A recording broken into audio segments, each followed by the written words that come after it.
I'm sorry, sir, but we can't honor your reservation. Those were the first words Marcus Thompson heard as he stepped up to the front desk of the Jefferson Grand Hotel, a five-star luxury icon in downtown Chicago. No polite greeting, no welcome, just cold rejection. Marcus, an African-American man dressed in a simple button-down shirt and khaki slacks, had already paid for a deluxe king suite. He had the confirmation email and credit card receipt to prove it. But none of that mattered to the staff standing before him. Richard, the middle-aged front desk manager in a gray suit, barely glanced at Marcus's ID and reservation printout. Our premium rooms are reserved for preferred clientele, he said, carefully choosing his words. It was a phrase Marcus had heard too many times in his life. He understood exactly what it meant. As Marcus tried to explain, a well-dressed elderly white couple approached. Richard's face lit up. "Mr. and Mrs. Bradford, your suite is ready, as always." He personally escorted them to the elevator without a second thought. Cynthia, the young receptionist, folded her arms and gave Marcus a tired, dismissive look. "Maybe you'd be more comfortable at one of the other hotels nearby?" "I would prefer to stay here," Marcus replied, keeping his voice calm. "I have already paid for my room." Within moments, a large security guard named Paul arrived. "Is there a problem here?" he asked, though his eyes were already on Marcus as if he were the problem. "There's no problem," Cynthia said quickly. "This gentleman no longer has a reservation." "That's not true," Marcus said, producing his phone with the confirmation email. Richard returned and didn't even look at the email. "Sir, I'm going to have to ask you to leave. We reserve the right to deny service." Marcus remained steady. "On what grounds?" "I don't have to explain myself," Richard replied curtly. He motioned to Paul, who stepped forward. The guard grabbed Marcus's arm, not violently, but firmly enough to attract attention. Several guests began to watch. One young man took out his phone and quietly started recording. "You need to leave now," Richard said sharply, "or we'll call the police." The humiliation was swift and public. In a grand lobby filled with polished marble, crystal chandeliers, and velvet chairs, Marcus, who had done nothing wrong, was being treated like a criminal. But what Richard, Cynthia, and Paul didn't know was this. The man they were trying to push out already owned 35% of the Jefferson Grand Hotel's parent company, and he had just been offered the controlling shares that very morning. They thought they were removing a guest. In truth, they were about to lose their jobs and their entire sense of superiority before the hour was out. Marcus Thompson's journey to that humiliating moment in the Jefferson Grand Hotel lobby had been anything but ordinary. Born in 1978 in Detroit, Michigan, Marcus grew up in a neighborhood where opportunities were as scarce as safe streets. His mother, Laverne Thompson, was a school cafeteria worker who often worked double shifts to keep food on the table. His father, Raymond, was a mechanic who took pride in honest labor and teaching his son that dignity wasn't something given. It was earned. From an early age, Marcus understood what it meant to be overlooked. Teachers in elementary school had low expectations.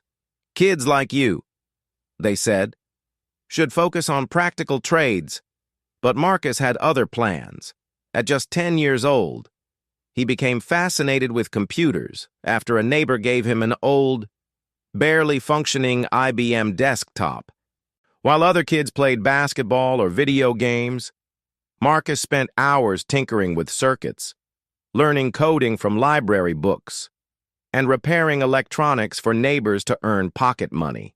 By 16, he wasn't just fixing computers, he was building them from scratch. His natural talent didn't go unnoticed. One of his high school teachers, Mrs. Delaney, recognized his gift and recommended him for a summer tech program at the University of Michigan. There, For the first time, Marcus met mentors who didn't just tolerate his ambitions, they fueled them. Against the odds, Marcus earned a full scholarship to the University of Michigan, majoring in computer science and engineering. During college, he juggled multiple part-time jobs, including janitorial work and tutoring. While developing software ideas at night, his senior project, an algorithm designed to streamline inventory management, caught the attention of a small logistics firm. That program would later become the foundation for his first company. After graduation, Marcus launched Thompson Solutions in a one-bedroom apartment with a fold-out couch serving as both his bed and his desk. The company started small, providing custom inventory software to local businesses, but soon attracted the attention of larger retailers. Within 5 years, Marcus had secured contracts with 2 major national chains, propelling his company's revenue into the millions. But success didn't shield Marcus from prejudice. Even as a CEO, he often walked into boardrooms where people assumed he was the IT technician, not the owner. He was passed over for contracts until clients realized his company outperformed competitors. His staff, a carefully built team that reflected America's diversity, often joked that Marcus's quiet resilience was his superpower. By his late 30s, Marcus rebranded his company as Real Serve Solutions, expanding into hotel management software. The business exploded. Hotels, hospitals, and luxury resorts sought his innovative systems that not only improved efficiency, but also used AI to detect and reduce unconscious bias in customer service. His technology made sure that no guest would be denied a room or service based on appearance, a bitter irony. Considering what would happen years later at the Jefferson Grand Hotel, at 45, Marcus was no longer just a successful businessman. He was a symbol of possibility. Forbes named him one of America's most influential black CEOs. He became a frequent speaker at diversity and innovation conferences. But despite his wealth, estimated at over $850 million, he remained grounded. He still drove his Ford F-150. He still volunteered to mentor young entrepreneurs in Detroit. He wore simple clothes not to make a statement, but because, in his words, comfort and humility never go out of style. Marcus also believed in quiet influence. Through Horizon Equity Partners, a private investment firm he founded, he began acquiring stakes in businesses he believed could do better, including hotel chains known for both excellence and, occasionally, exclusion. Horizon Equity quietly purchased shares in the Jefferson Grand Hotel's parent company over a period of 3 years. By early spring, Marcus held 35% of the shares, a significant portion, but not enough for control. That would soon change. On the very morning he was denied his room, Marcus had received an email from his financial advisor. A European investor holding 22% of the Jefferson Grand stock had decided to sell due to retirement. If Marcus acted quickly, he could become the majority shareholder. He hadn't made a decision before heading to the hotel that afternoon. "I thought I'd check in, get some rest, and think it over," Marcus would later recall with a wry smile. Instead, what he encountered wasn't just a booking error or a clerical mistake.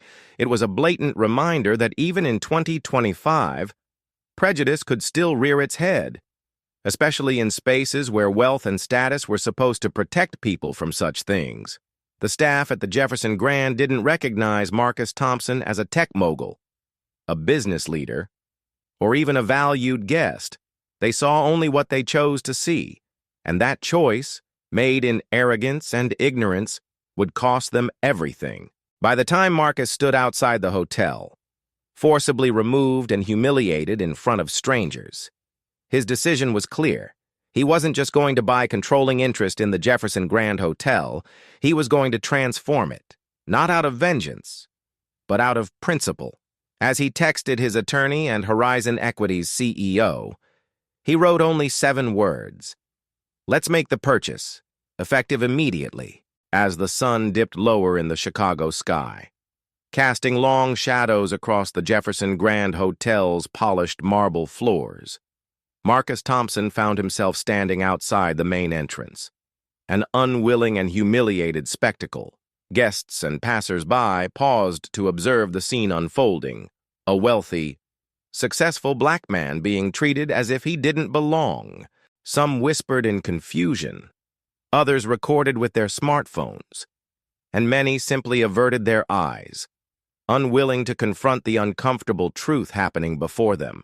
The front desk manager, Richard, now emboldened by the support of the young receptionist, Cynthia, and the looming presence of the security guard, Paul, stood firm. "Sir, I've already explained. You don't have a reservation in our system. You need to leave. I've shown you my confirmation number twice. You've seen my email and payment receipt," Marcus replied, his voice calm but resolute. "Your hotel accepted my money. I am your guest. We have the right to refuse service." Richard snapped, repeating the phrase like a shield against accountability. His tone carried that cutting edge of condescension that Marcus knew all too well, a tone sharpened by decades of unchecked bias disguised as company policy. The security guard tightened his grip slightly on Marcus's upper arm. "Let's not make this harder than it has to be." By now, a small crowd had gathered in the lobby and near the valet stand. A young woman in a Navy business suit whispered to her companion, "Isn't that Marcus Thompson, the tech CEO?" Her companion shrugged. "Can't be. Why would a man like that be treated this way?" But it was Marcus Thompson, and he was being treated that way for the simplest, oldest reason. Because prejudice is blind to success, wealth, and dignity. From across the lobby, another guest, a white businessman in his 50s, raised his phone and began filming. "This doesn't look right," he murmured. "They're making a mistake." A mistake indeed, one that would soon become public, as Marcus stood his ground, refusing to be ushered out like a trespasser. The manager resorted to an even more degrading tactic. Richard signaled to Paul, "Escort him off the property. If he resists, call the Chicago Police Department." The security guard grabbed Marcus's briefcase and set it down roughly by the door. "You can collect your things outside. You're not welcome here." Cynthia, the receptionist, smirked slightly, folding her arms as if victory had already been secured. She called over to a bellhop and instructed him to reset the computer system. "Clear out that name," she whispered, but not quietly enough. The humiliation stung, not because Marcus hadn't experienced such dismissals before, but because, even now, despite all his success, the weight of skin color still carried assumptions that no amount of money could dissolve. As he gathered his briefcase, a child, no more than 8 years old, approached him. She had been watching from the hotel's lobby seating area with her parents. She tugged gently at Marcus's sleeve. "Sir," she said softly, "my mom says you didn't do anything wrong." Marcus knelt down slightly to meet the girl's eyes. "Thank you. That means a lot." The girl's mother gave a tight, encouraging smile from where she stood. Not everyone was blind to what was happening, but Richard remained unmoved. "This is private property. Please leave, or law enforcement will be contacted." Paul opened the grand brass and glass door and motioned for Marcus to exit. It was not a request. Stepping outside, Marcus felt the brisk Chicago wind cut through his simple cotton shirt. The evening traffic rumbled by.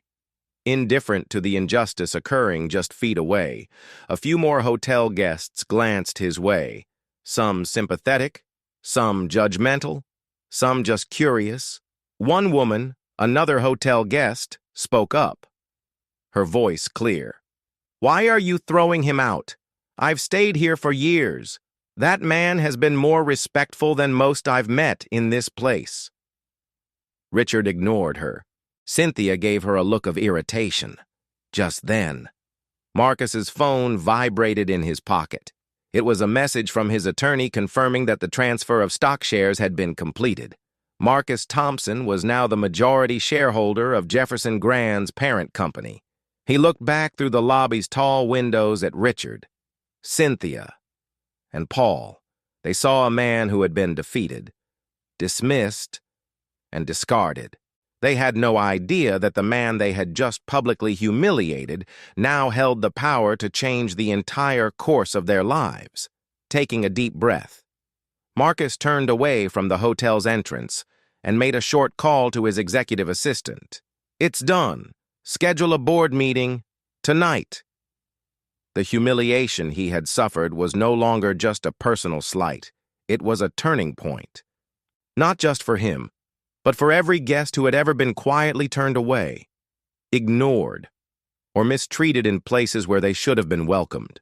What had begun as another sad chapter of discrimination was about to become a powerful story of justice, accountability, and change.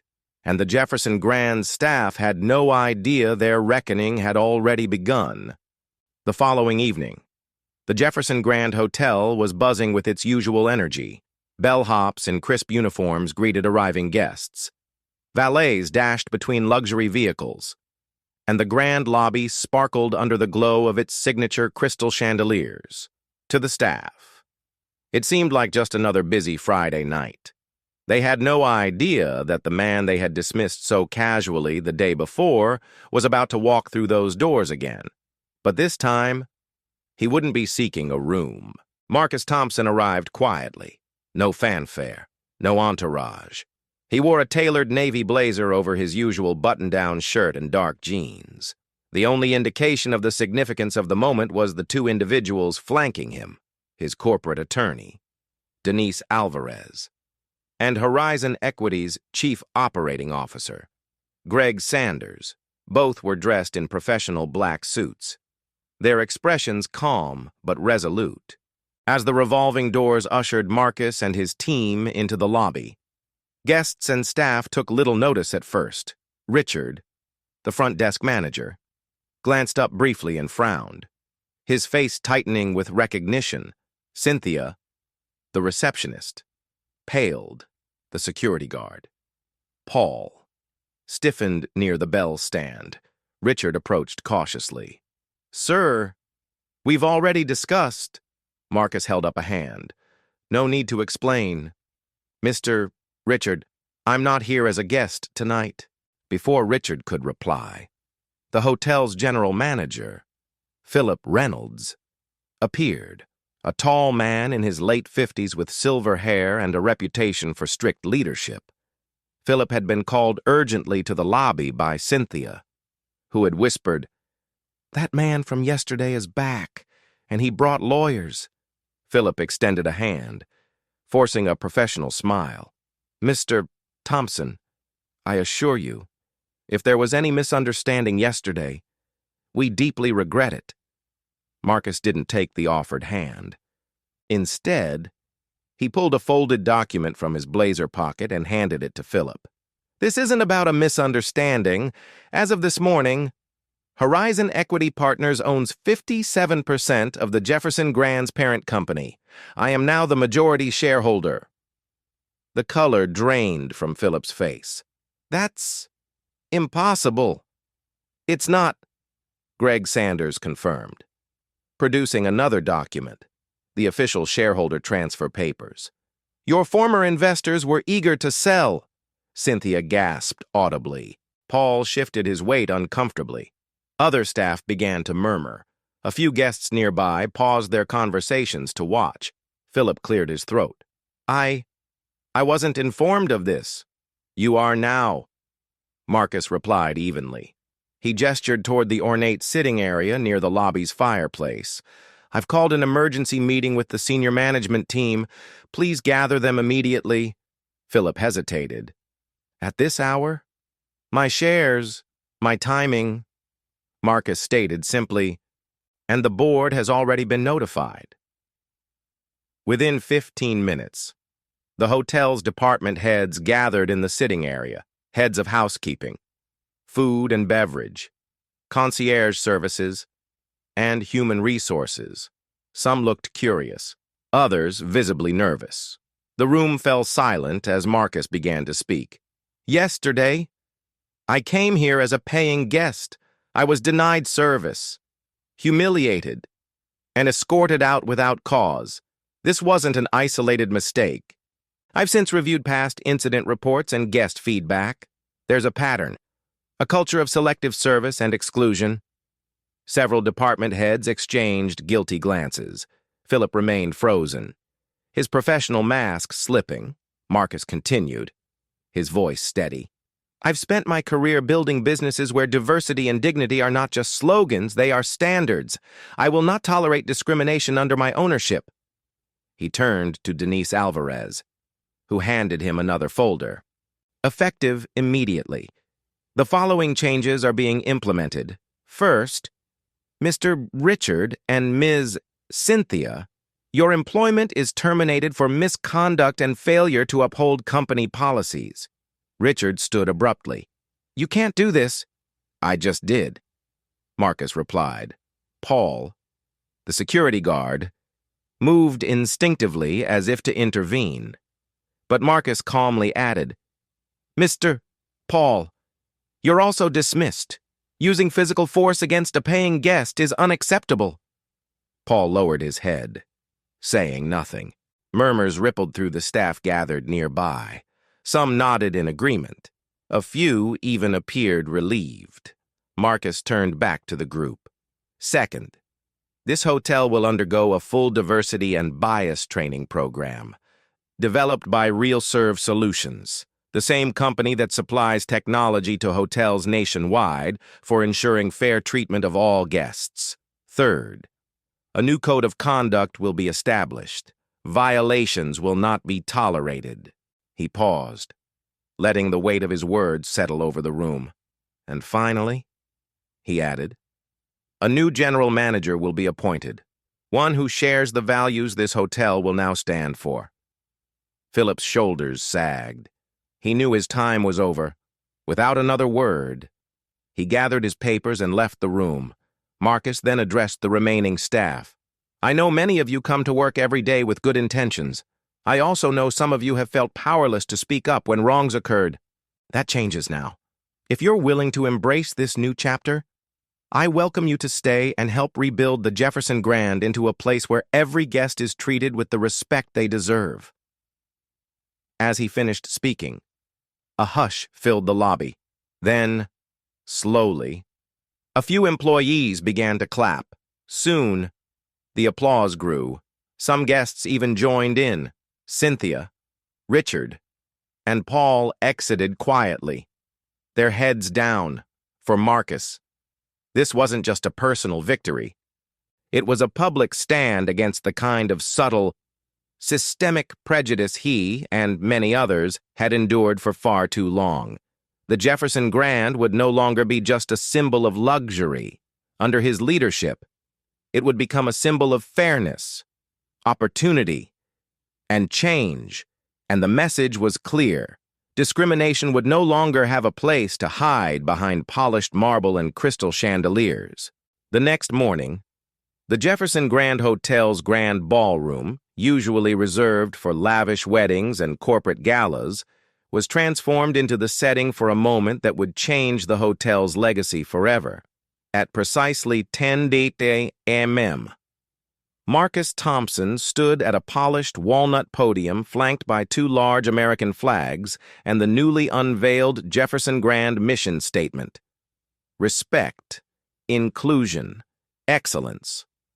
The ballroom was filled with a mixture of hotel staff, media representatives, and longtime patrons. Some employees wore expressions of apprehension, uncertain of what the new ownership might mean for their futures. Others showed quiet hope. Several reporters from prominent local outlets, including the Chicago Tribune and WGN News, waited with notepads in hand. Marcus wore a dark gray suit and a navy blue tie, the same colors he had chosen for the Jefferson Grand's refreshed branding. Standing at his side were Denise Alvarez, his corporate attorney, and Claire Morrison, the hotel's newly appointed general manager, a seasoned hospitality executive known for championing diversity and guest satisfaction across several luxury properties. "Good morning," Marcus began, his rich, calm voice filling the vast room without the need for amplification. "Today is not just about a change in leadership, it's about a change in values and vision." He paused to let his words sink in. Yesterday, this hotel failed to uphold the most basic standards of hospitality and human dignity. A guest, myself, was denied service based on appearance, assumptions, and prejudice. That kind of discrimination is not just wrong. It is entirely incompatible with the principles that should guide any business, especially one built on service. Murmurs rippled through the crowd. Employees who had witnessed the prior day's incident nodded solemnly. A few looked down, visibly ashamed. "But today," Marcus continued, "we turn the page. As the Jefferson Grand's new majority owner, I am committed to ensuring that no guest or employee is ever again made to feel unwelcome or unworthy in these walls." He gestured toward Claire Morrison. "Miss Morrison will lead this transformation. She has spent over 2 decades reshaping hospitality standards to ensure that excellence and equity go hand in hand." Claire stepped forward and offered a brief, confident smile. "Every employee, from housekeeping to senior management, will undergo comprehensive diversity, equity, and inclusion training. This is not a checkbox exercise. It's a permanent, evolving part of our company culture." Applause broke out from sections of the room, including some younger staff and members of the housekeeping team. Marcus nodded appreciatively. "Additionally, we will establish a guest advocacy council, including both employees and patrons, to review feedback and hold our leadership accountable. Transparency will be the cornerstone of how we operate moving forward." At this, a few media members raised their brows, impressed by the unusually progressive move for a luxury hotel brand. "But let me be clear," Marcus added, his tone firm. "The actions taken yesterday by certain employees, actions that led to the removal and humiliation of a paying guest, have consequences." The room grew still. "As you've already heard, those responsible have been dismissed. Accountability is not optional. However, I also believe in the power of growth and second chances. Employees who were not directly involved but who may have felt powerless to challenge what they knew was wrong will be offered leadership training and encouraged to become advocates for positive change." A quiet sigh of relief spread among staff who had feared they might lose their jobs for past silence. One longtime bellhop, George, who had worked at the Jefferson Grand for over 30 years, stepped forward. "Mr. Thompson, I've seen a lot in this hotel, good and bad. I just want to say, it's about time someone stood up for what's right." The crowd applauded again, this time more confidently. Marcus smiled warmly. "Thank you, George. It's voices like yours that will help lead this transformation." Turning toward the media, Marcus concluded, "The Jefferson Grand has long been a symbol of luxury and tradition. Under my ownership, it will also become a symbol of fairness, integrity, and opportunity. We will set a new standard not only for this hotel but for the entire hospitality industry." Reporters scrambled to capture every word. Within minutes, headlines began circulating online. Jefferson Grand Hotel, under new ownership pledges, historic cultural shift and tech CEO transforms hotel after facing discrimination. As the conference ended, Marcus remained to personally greet staff members and assure them that this new era was not a threat, but a chance for everyone willing to embrace better values to thrive.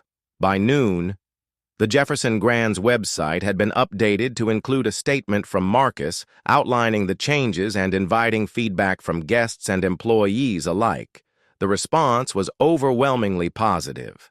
Messages of support poured in from former guests, civil rights organizations, and even competing hotel executives who recognized the bold leadership being demonstrated.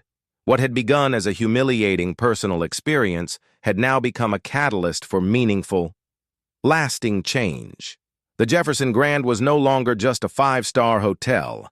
It was becoming a beacon of what modern American hospitality could and should stand for. In the months that followed Marcus Thompson's bold acquisition of the Jefferson Grand Hotel, the ripple effects continued to spread far beyond the polished marble floors and crystal chandeliers of the iconic property. What had started as a single act of discrimination became a catalyst for industry-wide change and a powerful story of justice, resilience, and leadership. The Jefferson Grand's transformation became a national news story. Major outlets like the New York Times, USA Today, and CBS News reported on Marcus's actions and the swift cultural overhaul at the hotel. Editorials praised him not only for standing up against prejudice, but for offering a blueprint for how companies could turn shameful moments into opportunities for growth. Even AARP magazine featured the story, highlighting it as an example of how older generations, who valued fairness and dignity, could support businesses that stood for the right values. Inside the Jefferson Grand, the changes Marcus and Claire Morrison implemented took root. The staff diversity and inclusion training program was not a one-time effort. It became a continuous part of the hotel's operations, required for both new hires and existing employees. Monthly staff meetings included open forums where workers could raise concerns, share positive guest stories, and suggest improvements. Claire made sure that employees at every level, from the housekeeping crew to senior managers, felt heard and valued. One of the most symbolic changes was the newly created Jefferson Guest Bill of Rights, prominently displayed in the lobby and in every guest room. It pledged fair treatment for all guests regardless of race, gender, religion, or background, and encouraged guests to report any incidents of bias directly to a newly formed guest advocacy committee. This committee included both staff members and respected members of the Chicago community. Former guests who had once felt unwelcome returned. Families who had once experienced silent prejudice now felt embraced in one touching moment. An African-American couple in their 70s, who had honeymooned at the Jefferson Grand decades earlier but vowed never to return after poor treatment, booked a suite to celebrate their 50th anniversary. They were personally welcomed by Marcus himself, but the impact did not stop at the Jefferson Grand. Other luxury hotels in Chicago, and even in cities like New York, Atlanta, and Los Angeles, began re-evaluating their own policies and cultures. Several reached out to Marcus for guidance. He shared his hotel's new employee handbook and training protocols openly, stating, "This is bigger than one hotel. It's about changing an industry." Of course, not everyone embraced the new era. Some former managers and a handful of longtime patrons who opposed the cultural shift took their business elsewhere.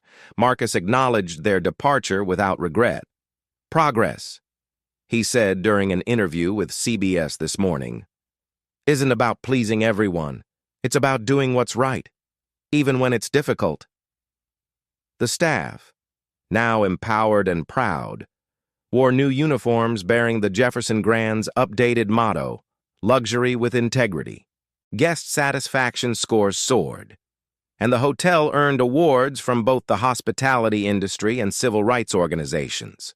The pinnacle moment came when the National Hospitality Association awarded Marcus the Leader for Change honor at their annual gala. The ballroom was filled with hotel executives, community leaders, and media. As Marcus accepted the award, he looked out across the crowd. "I never set out to buy a hotel," he said, his voice steady. "I simply wanted to be treated with the same dignity afforded to any guest. But when that didn't happen, I had a choice, to walk away or to create change. I chose change, not just for myself, but for every guest and every employee who deserves fairness." The audience rose to its feet in a standing ovation. Among those clapping were employees of the Jefferson Grand, including George, the veteran bellhop who had witnessed the hotel's evolution. His eyes glistened with quiet pride. As the evening drew to a close, it was clear that the Jefferson Grand was no longer just a symbol of old-world luxury. Under Marcus Thompson's leadership, it had become a beacon of fairness, progress, and the enduring American belief that no one should be denied dignity because of who they are or how they look. If this story moved you or reminded you of a time when standing up for what's right made a difference, please give this video a thumbs up. We'd love to hear your thoughts. Share your experiences or reflections in the comments below. And if you believe in fairness, dignity, and stories that inspire change, don't forget to subscribe to our channel for more powerful stories like this. Thank you for watching and standing with us for justice and respect for all.